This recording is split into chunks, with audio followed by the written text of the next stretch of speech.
When my mother accidentally forwarded me the bank transfer confirmation meant for my father, showing a $990,000 withdrawal from my grandfather's accounts while he lay unconscious in the ICU, she had no idea she was handing me the evidence that would expose decades of financial manipulation and transform me from overlooked family caregiver to the forensic accountant who would bring justice to our family's darkest betrayal. Let us know in the comments where you're watching. If this resonated, don't miss out on subscribing because tomorrow I'm sharing something that will completely change how you think about this topic. What happened next proved that the most dangerous enemies are often the ones who assume your loyalty makes you blind. Before we dive into the story, tell us where you're watching from in the comments below.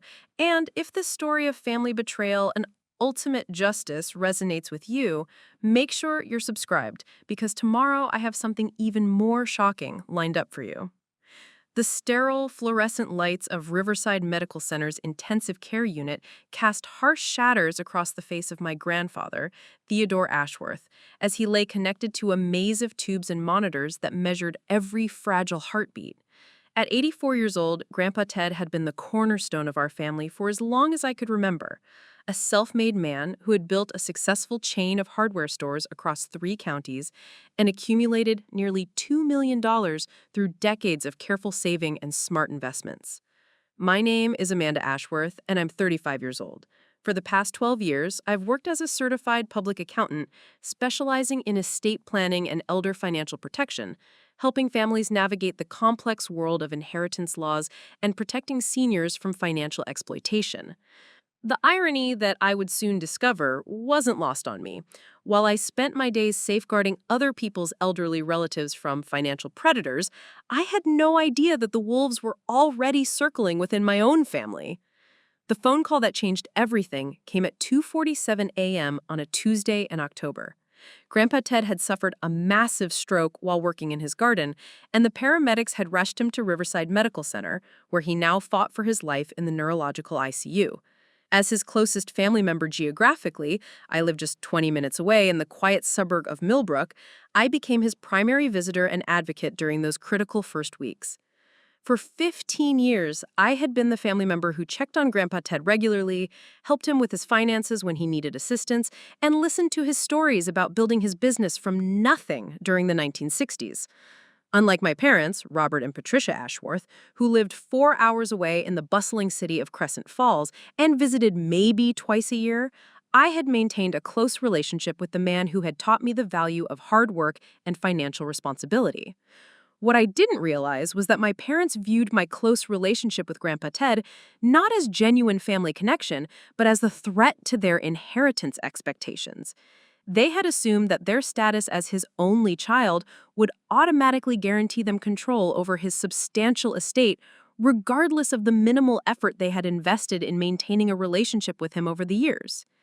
The morning after Grandpa Ted's stroke, my parents arrived at the hospital with a flurry of activity that seemed more focused on logistics than genuine concern for his recovery. My father, Robert, immediately began asking detailed questions about Grandpa Ted's financial accounts, insurance policies, and estate planning documents. My mother, Patricia, spent more time on her phone making calls to lawyers and financial advisors than she did sitting beside her father's hospital bed. Amanda, my father said during one of our conversations in the hospital cafeteria, his tone carrying the same dismissive quality I had grown accustomed to over the years, I appreciate everything you've done for Dad, but Patricia and I will be handling his affairs from now on. You can focus on your little accounting practice and let us manage the important decisions. The condescension in his voice reminded me of countless family gatherings where my professional expertise had been dismissed as playing with numbers, while my parents' careers in real estate development were treated as sophisticated business ventures. They had never understood that my work in elder financial protection required intimate knowledge of estate law, tax regulations, and fiduciary responsibility, expertise that would prove crucial in the coming weeks. During those early days at the hospital, I noticed that my parents seemed remarkably well informed about Grandpa Ted's financial accounts and banking relationships. They discussed specific account numbers, investment portfolios, and banking procedures with a familiarity that surprised me since Grandpa Ted had always been extremely private about his financial affairs. When I mentioned this observation, they explained that they had been helping him organize his paperwork during their recent visits. The medical team treating Grandpa Ted was cautiously optimistic about his potential for recovery, but they warned that the healing process would be slow and unpredictable. The neurologist, Dr. Sarah Brennan, explained that while Grandpa Ted had survived the initial crisis, he would likely remain unconscious for several weeks and would require extensive rehabilitation, even if he did wake up. The uncertainty created a difficult emotional environment where hope and grief existed simultaneously. As the primary family member present during those critical weeks, I found myself making daily decisions about Grandpa Ted's care, communicating with his medical team, and managing the practical aspects of his hospitalization. My parents returned to Crescent Falls after the first week, claiming they needed to handle work obligations but promising to return for any significant developments in his condition. It was during the third week of Grandpa Ted's hospitalization that I received the email that would change everything. I was sitting in my small office above Main Street in downtown Millbrook, trying to catch up on client work while managing the emotional stress of Grandpa Ted's situation, when my phone chimed with a new message notification. The email appeared to be from my mother, Patricia, with the subject line, "Bank Transfer Confirmation Urgent." At first glance, it seemed like she might be forwarding me information about medical expenses or insurance matters related to Grandpa Ted's care. But when I opened the attachment, I found myself staring at a Wells Fargo wire transfer confirmation showing a $990,000 transfer from Theodore Ashworth's primary savings account to an account belonging to Robert and Patricia Ashworth. The transfer had been executed just 5 days earlier while Grandpa Ted lay unconscious and unable to authorize any financial transactions. The timing and amount immediately triggered every professional instinct I had developed during my years of protecting elderly clients from financial exploitation. This wasn't a medical expense or an emergency withdrawal. This was systematic theft of a vulnerable elder's life savings. My hands trembled as I read the transfer details, realizing that my mother had accidentally included me on an email meant only for my father. The documentation revealed not just the massive withdrawal, but also references to additional transfers, investment liquidations, and account modifications that painted a picture of comprehensive financial manipulation that had apparently been ongoing for months. The professional knowledge that my parents had always dismissed as irrelevant suddenly became the most important asset I possessed. My expertise in elder financial protection, estate law, and fiduciary responsibility provided me with immediate understanding of both the legal violations involved and the devastating impact this theft would have on Grandpa Ted's future care and financial security. As I sat in my office, surrounded by financial documents and bank statements that painted an increasingly disturbing picture of systematic theft that extended far beyond the $990,000 transfer I had initially discovered, what had begun as a single shocking revelation was evolving into evidence of a comprehensive scheme that had been draining Grandpa Ted's accounts for over 18 months, while he trusted my parents to help manage his affairs. My professional training in forensic accounting had taught me that financial elder abuse typically follows predictable patterns, but seeing those patterns emerge from my own family's actions created a surreal combination of analytical detachment and personal devastation. The expertise that had helped me protect dozens of elderly clients was now being applied to documenting the systematic betrayal of the man who had raised me to value honesty and integrity above all else. The accidental email from my mother had been just the tip of the iceberg. Using the account information contained in that wire transfer confirmation, I had spent the past 3 days conducting a thorough analysis of Grandpa Ted's financial records, cross-referencing bank statements, investment accounts, and transaction histories that revealed a pattern of unauthorized withdrawals, investment liquidations, and account manipulations that would have been invisible to anyone with specialized knowledge in elder financial protection. The first major discovery came when I accessed Grandpa Ted's online banking portal using the emergency contact credentials he had given me years earlier for situations exactly like this. The account activity showed a systematic pattern of transfers that coincided perfectly with my parents' helpful visits over the past year and a half. Every time they had driven down from Crescent Falls to check on Dad and help organize his paperwork, substantial amounts had disappeared from his accounts within 24 to 48 hours of their departure.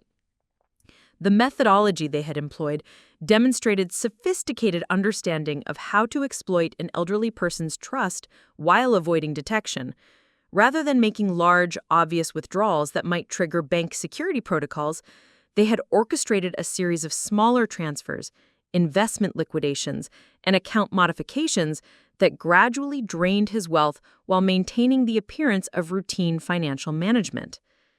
The pattern analysis revealed transfers ranging from $15,000 to $75,000 occurring approximately every 6 to 8 weeks, always timed to coincide with periods when my parents had physical access to Grandpa Ted's financial documents and could manipulate him into signing authorizations or providing account access information. The cumulative effect of these systematic thefts exceeded $1.2 million over 18 months, representing nearly 60% of Grandpa Ted's total accumulated wealth. But the most damning evidence emerged when I discovered that my parents had been forging Grandpa Ted's signature on investment liquidation forms and bank withdrawal authorizations. Using document analysis techniques I had learned during my certification in forensic accounting, I compared the signatures on recent financial documents with samples of Grandpa Ted's authentic signature from earlier periods when he had been managing his own affairs independently.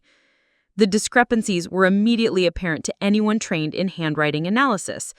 The forged signatures showed telltale signs of simulation, with unnatural hesitation marks, inconsistent pressure patterns, and dimensional variations that indicated someone attempting to copy an unfamiliar signature rather than producing natural handwriting. My father's attempts to replicate Grandpa Ted's distinctive cursive style were particularly obvious, showing the kind of careful concentration that characterizes forgery rather than the fluid muscle memory of authentic signature production. The investment account liquidations represented the most sophisticated aspect of their scheme. Rather than simply stealing cash, my parents had systematically liquidated Grandpa Ted's carefully constructed retirement portfolio, converting decades of accumulated stock holdings, bonds, and mutual funds into cash that could be transferred to their personal accounts. The investment statements showed the destruction of a diversified portfolio that had been designed to provide steady income throughout Grandpa Ted's retirement years. The emotional impact of discovering each new violation was compounded by my professional understanding of what these thefts meant for Grandpa Ted's future care and financial security. As someone who specialized in elder financial protection, I knew exactly how devastating this systematic theft would be for an 84-year-old man who might require years of expensive medical care and rehabilitation services that his stolen wealth should have been able to provide. The medical expenses associated with Grandpa Ted's stroke treatment and ongoing care were already substantial, and the long-term costs for rehabilitation, assisted living, or specialized medical equipment could easily exceed hundreds of thousands of dollars. The money my parents had stolen represented not just accumulated wealth, but Grandpa Ted's insurance against the financial vulnerability that accompanies serious illness in advanced age.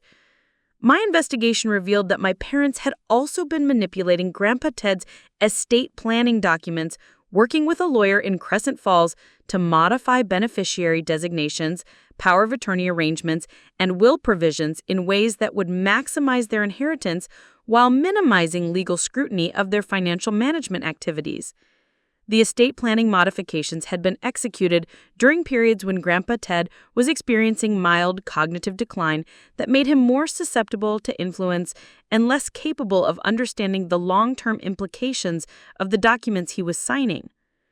The legal implications of what I was discovering extended far beyond simple theft to encompass elder abuse, fraud, forgery, and violation of fiduciary duty that could result in both civil liability and criminal prosecution. The systematic nature of the scheme, the use of forged documents, and the exploitation of Grandpa Ted's trust and cognitive vulnerability created multiple grounds for legal action that could result in substantial penalties and potential imprisonment for my parents. But the most disturbing aspect of my investigation was the realization that my parents had been planning this systematic theft for years, gradually positioning themselves as Grandpa Ted's financial caregivers while systematically isolating him from other family members who might have detected their manipulation. The pattern of behavior suggested deliberate grooming of an elderly victim using family relationships and trusted caregiver status to facilitate financial exploitation. The documentation I had compiled included bank statements, investment liquidation confirmations, forged authorization forms, and transaction patterns that would provide overwhelming evidence for any regulatory investigation or criminal prosecution. The mathematical precision of the evidence made it impossible to dismiss the thefts as misunderstandings or accounting errors. The systematic nature of the scheme was undeniable. As I organized the evidence into comprehensive files that documented each aspect of the financial exploitation, I began to understand that my professional expertise in elder financial protection had provided me with exactly the analytical tools necessary to expose sophisticated financial crimes that might have remained hidden indefinitely if not for my mother's accidental email. The irony was devastating. While I had spent years protecting other families' elderly relatives from financial predators, the most sophisticated scheme I had ever encountered was being perpetrated within my own family by people who had dismissed my professional capabilities as irrelevant while simultaneously exploiting exactly the kind of vulnerabilities I was trained to identify and prevent. The weight of this knowledge created both professional obligations and personal anguish that would define every decision I made going forward. The evidence was clear, comprehensive, and undeniable, but using it would mean destroying my relationship with my parents while they faced criminal prosecution for crimes that could result in decades of imprisonment. The investigation phase was complete, but the real battle was just beginning.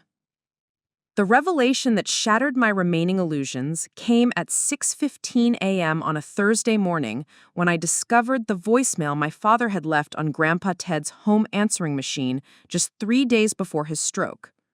I had driven to his house in Willowbrook to collect some personal items for the hospital when I noticed the blinking red light on his old-fashioned answering machine sitting on the kitchen counter.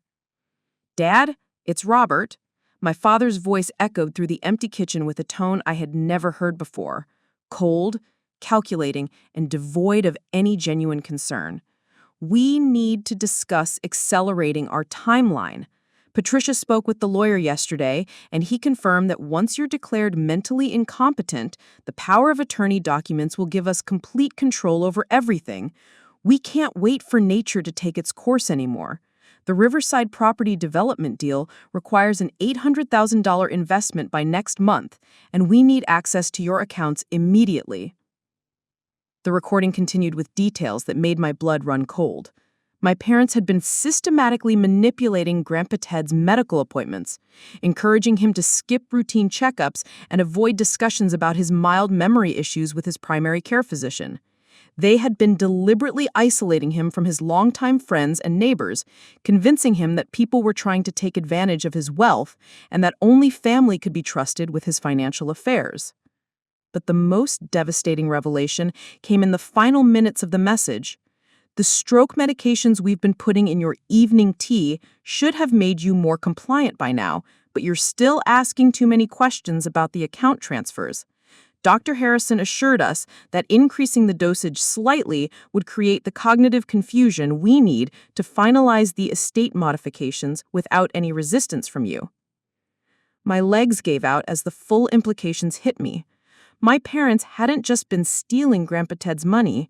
They had been systematically poisoning him with medications that caused cognitive decline, making him more vulnerable to their financial manipulation, while potentially causing the very stroke that now had him fighting for his life in the ICU. The answering machine sat silent as I processed the reality that my parents were not just thieves, but attempted murderers who had been slowly killing their own father to accelerate their inheritance. The evidence I had been gathering suddenly took on a completely different dimension. This wasn't just financial elder abuse, it was attempted homicide disguised as caregiving. My hands shook as I carefully recorded the voicemail message onto my phone, understanding that this evidence could send my parents to prison for the rest of their lives. The casual tone my father had used while discussing dosage increases and timeline acceleration revealed a level of premeditation that transformed their crimes from opportunistic theft to calculated attempted murder. The medical implications were staggering. I immediately called Dr. Brennan's office and requested an emergency meeting to discuss Grandpa Ted's medical history and potential exposure to unauthorized medications. When I played the recorded voicemail for her later that afternoon, her expression shifted from professional concern to barely controlled outrage.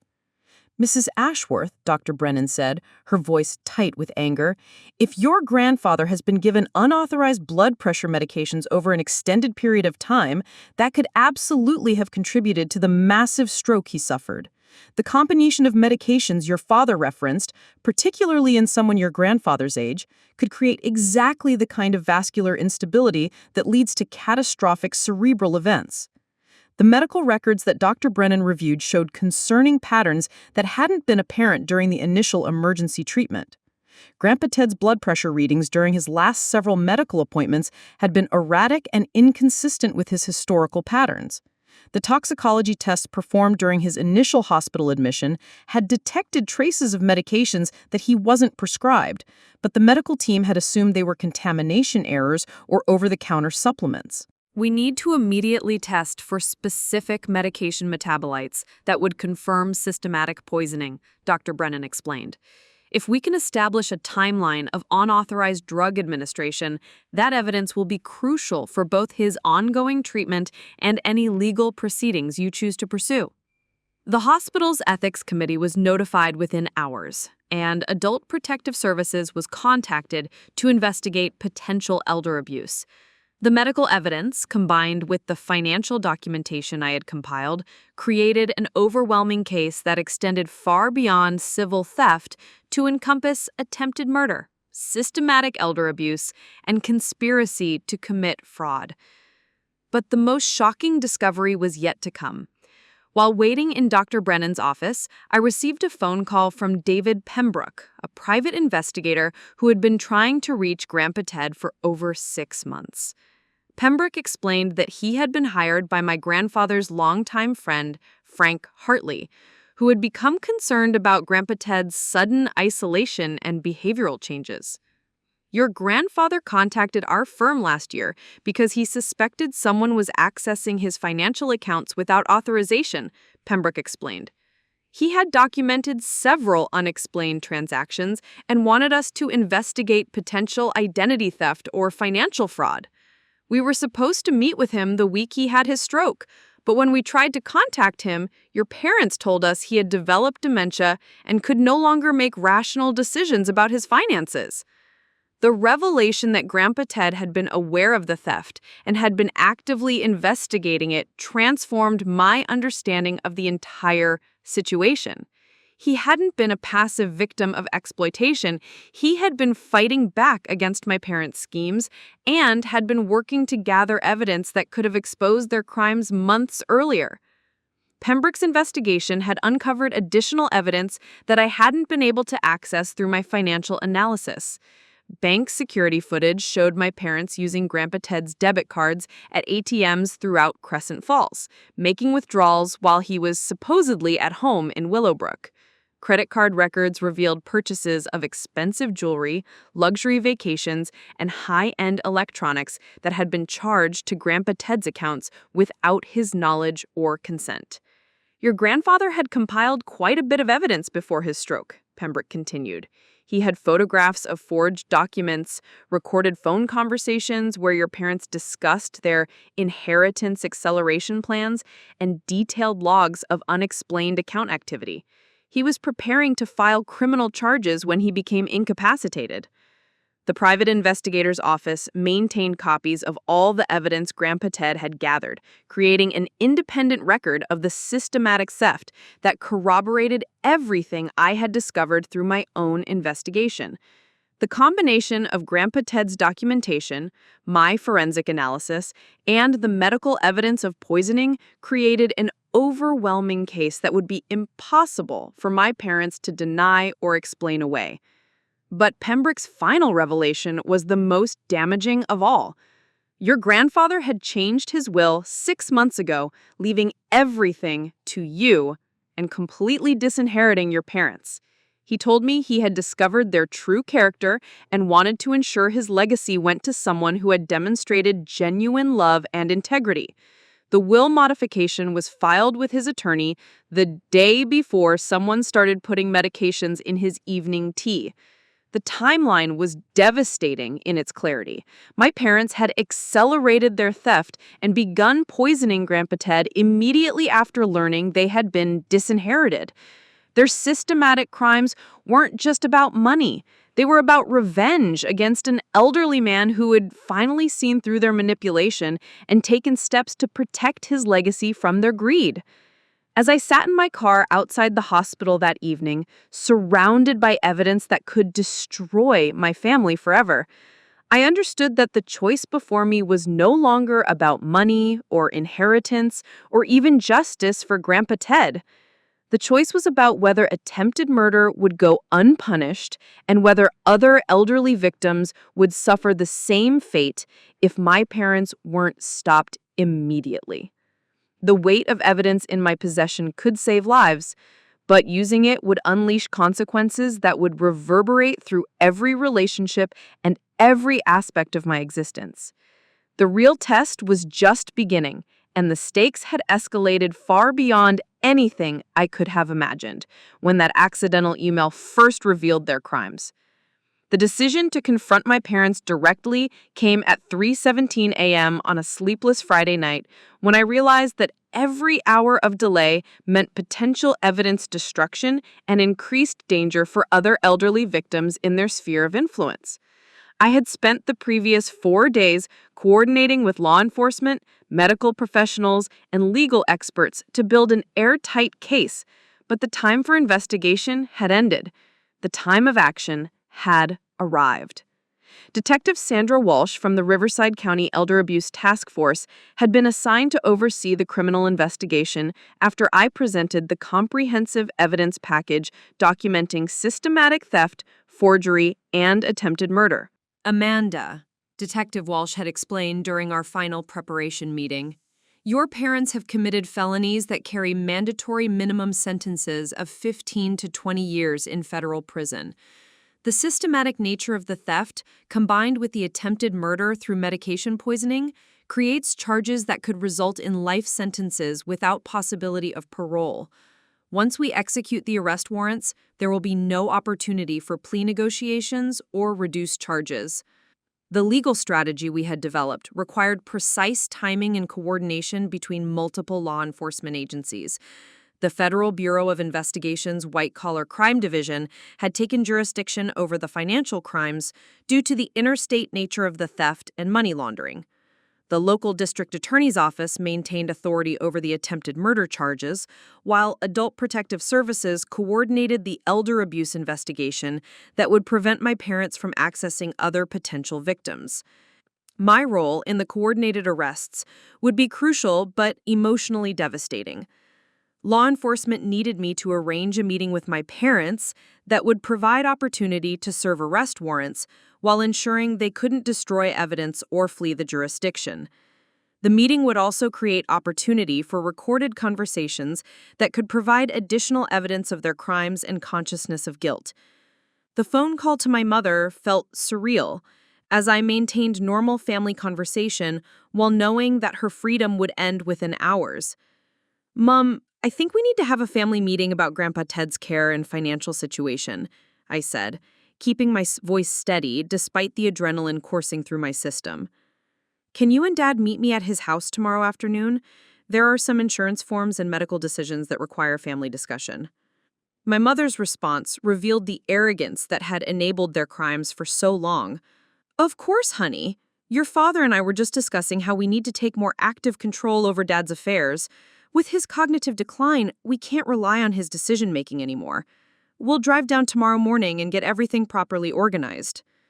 The casual mention of Grandpa Ted's supposed cognitive decline they had caused through systematic poisoning, crystallized my resolve to ensure they faced the full consequences of their actions. Their continued manipulation and lies, even while he fought for his life in the ICU, demonstrated complete absence of remorse or recognition that their actions constituted serious crimes. Detective Walsh had arranged for surveillance teams to monitor my parents' activities from the moment they left Crescent Falls until the arrests were executed. The coordination was essential because evidence suggested they had been transferring stolen funds to offshore accounts and might attempt to flee the country if they suspected their crimes had been discovered. The recording equipment provided by law enforcement required careful concealment but would capture any admissions or threats made during our final family meeting. The psychological pressure of maintaining normal family interactions while documenting evidence for criminal prosecution created stress levels that tested every aspect of my professional training and personal resilience. The drive to Grandpa Ted's house on Saturday afternoon felt like traveling toward an execution, which in many ways it was. The family relationships that had defined my identity for 35 years would end within hours, replaced by criminal proceedings, testimony, and the knowledge that my own actions had sent my parents to prison for the remainder of their lives. My parents arrived at 2:30 p.m., displaying the false concern and manufactured urgency that had characterized their manipulation throughout Grandpa Ted's crisis. My father immediately began discussing plans for selling Grandpa Ted's house and liquidating his remaining assets to pay for his care, while my mother focused on estate planning modifications that would protect the family's interests during his inevitable decline. The conversation proceeded exactly as Detective Walsh had predicted. My parents' confidence in their manipulation made them careless about revealing details that confirmed their crimes while demonstrating continued intent to exploit Grandpa Ted's vulnerability. The recording captured explicit admissions of forging documents, unauthorized account access, and discussions about medication dosages that provided overwhelming evidence of criminal intent. Amanda, you need to understand that Dad's condition requires us to make difficult decisions about his future, my father explained with the patronizing tone that had always characterized my interactions with me. The stroke has left him incapacitated, which means we have legal authority to manage his affairs according to our judgment. The financial transfers we've made are entirely appropriate and necessary for his care. The lies flowed effortlessly as my parents constructed elaborate justifications for theft while simultaneously planning additional crimes. Their discussion revealed plans to forge additional estate documents, liquidate Grandpa Ted's remaining investment accounts, and transfer ownership of his house to their names through fraudulent deed modifications. But the most chilling moment came when my mother casually mentioned their backup plan if Grandpa Ted showed signs of recovery. If Dad starts asking questions about the account transfers when he wakes up, we'll need to increase his medication again. Dr. Harrison assured us that the cognitive confusion can be maintained indefinitely without obvious symptoms that would alert his medical team. The recorded admission of ongoing intent to poison Grandpa Ted provided the final piece of evidence needed for attempted murder charges. Their casual discussion of maintaining him in a drugged state to prevent him from reporting their crimes demonstrated complete absence of family loyalty or basic human decency. At precisely 3:45 p.m., Detective Walsh's text message confirmed that surveillance teams were in position and arrest warrants were ready for execution. The moment had arrived to transform 18 months of investigation and evidence gathering into justice for Grandpa Ted and protection for other potential victims. Actually, I said, standing up from Grandpa Ted's kitchen table where we had been reviewing forged documents, there's something important I need to tell you both. You're under arrest for elder abuse, systematic theft, forgery, and attempted murder. The expressions on my parents' faces shifted from confusion to shock to panic as Detective Walsh and FBI agent Michael Torres entered the house with arrest warrants and search authorization.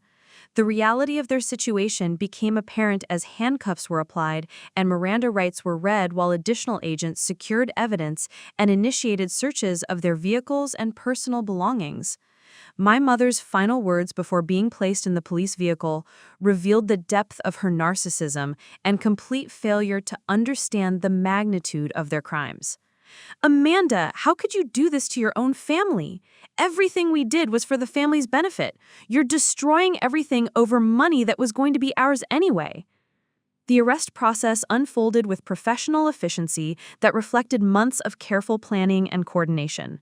Within 2 hours, my parents were in federal custody, facing charges that would ensure they never again had opportunity to exploit vulnerable elderly victims. The transformation from loving granddaughter to criminal prosecutor was complete, but the emotional cost would take years to fully comprehend. The federal courthouse in downtown Riverside became the stage for justice 18 months after my parents' arrest, as Judge Catherine Morrison prepared to deliver sentences that would close one of the most comprehensive elder abuse cases in the district's history.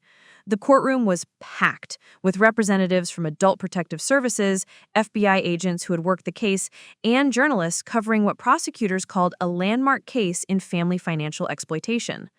My parents sat at the defendant's table, looking dramatically different from the confident manipulators who had systematically stolen Grandpa Ted's life savings.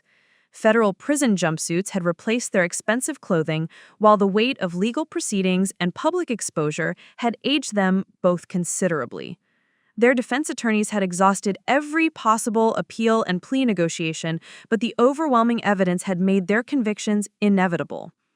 The prosecution's case had unfolded with devastating precision over 3 weeks of testimony. Federal prosecutors presented bank records, forged documents, medical evidence, recorded conversations, and expert testimony that documented systematic theft exceeding $1.4 million, combined with attempted murder through medication poisoning. The jury had deliberated for less than 4 hours before returning guilty verdicts on all charges. Judge Morrison's voice carried the weight of judicial authority as she addressed my parents before imposing sentences. "Robert and Patricia Ashworth, you have been convicted of crimes that represent the most serious violations of family trust and elder protection laws that this court has encountered. Your systematic exploitation of Theodore Ashworth's vulnerability, combined with attempted murder through medication poisoning, demonstrates complete absence of moral character and presents ongoing danger to society." The sentences that followed exceeded even the prosecution's recommendations.